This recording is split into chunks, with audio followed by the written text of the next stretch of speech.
May savings pero tuyot ang love life. Kaya shoutout natin yung mga maraming maraming kita, 'di ba?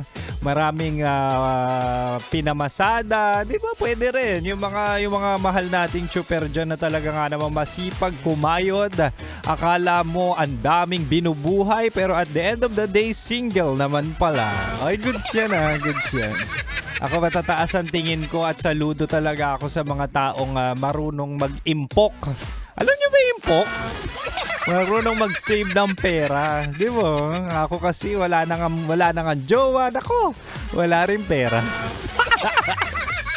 Anyway, nagbabalik. Walang iba ang inyong spice yung opa na si DJ Kim Chino. At di ba nga sabi ko kanina sa ating Chinitox, usapang pag-ibig mo lang sa spicy opa mo.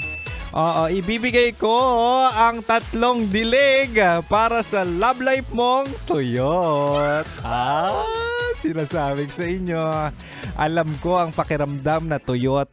Tuyot ang pag-ibig. Alam ko rin yan. Kaya dapat, let's work on that.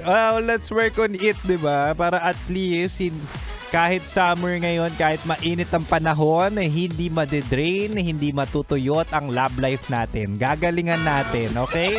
Kaya naman ito ang unang dilig, sabi ko kanina, para sa love life nating tuyot ay dapat ayusin muna ang sarili. Kapag sinabi nating ayos ang sarili natin, dyan na papasok yung confident ka makipagkilala, confident ka makipag-usap, confident kang lumandi, diba?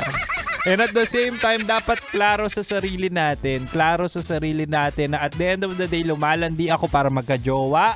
And after that, aasawahin ko na. Dapat date to marry na. Sa hirap ng buhay, landi pa kayo ng landi. Jowa kayo ng jowa, hindi naman pala seryoso. Diba?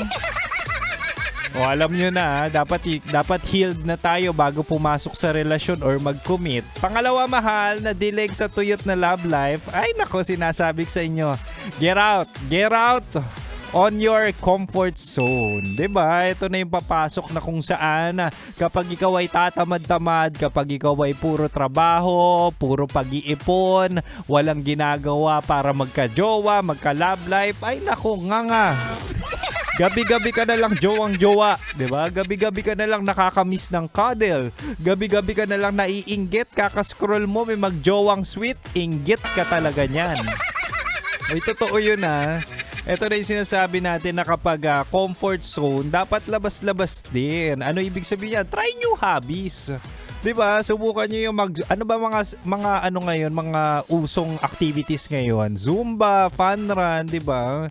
Malay niyo diyan sa kakatakbo niyo, 'di ba? Makita niyo yung dawan na kung saan click kayo, di at least, 'di ba? Hindi na tuyot, hindi na.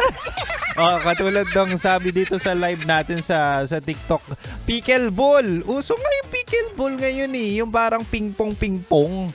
Oo, na parang tennis pero iba yung raketa, iba yung bola. So, maraming trends ngayon. Iba yon, boy dot sabi ni Boy D, pickleballs daw. Iba yon, nakakakiliti sa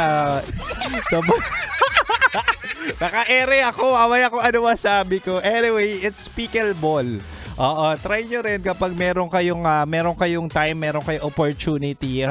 Magrenta muna kayo ng raketa kasi narinig ko sa mga friends ko nag-aaya sa akin, medyo mahal ang raketa. So try nyo muna mag-arkela para at least hindi masayang yung pera nyo, 'di ba? At the end of the day, mahilig kang gumastos sa mga tao o bagay na hindi naman talaga para sa iyo. Katulad sa ex mo, 'di ba? Gastos ka ng gastos nun sa ex mo, akala mo papakasalan ka, hindi naman.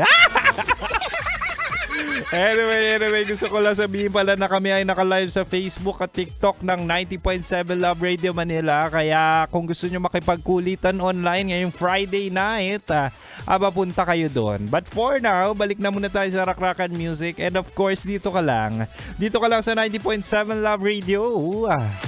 Kailangan pa bang i-memorize yan? Basic.